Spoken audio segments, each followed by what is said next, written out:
Normal, yeah. Medium. Bio 95% was like NCRT based only, so it was good. Even chemistry was NCRT based. कि main road में board भी नहीं था, international school है, NEET exam conduct कर रहा है, एटलीस्ट मेन रोड में बोर्ड तो डालना चाहिए स्कूल के लिए। बच्चों लोग बहुत दूर से आए, कोल्हापुर, वेंगुर्ला, सावंतवाड़ी, और उन लोगों का पेरेंट्स भी स्कूल ढूंढ ढूंढ के बहुत थक गया है।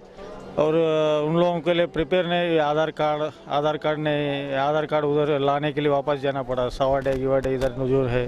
कितले भुरगीं अशी थंय आमी वता तेन्ना फाटीं आशिल्लीं जाणा, टायमार पावूंक ना ते हांगा, ताका लागून बोर्ड आनी पार्किंग वेवस्था। आनी आतां हांगा पेरंट्स थोडे थोडे पयशे येतात, तांकां वचपाक मेळना, रावपाक जाय जाल्यार तांकां एक रावपाक अशें कितें शेड बी जाय, कित्याक हें पयलें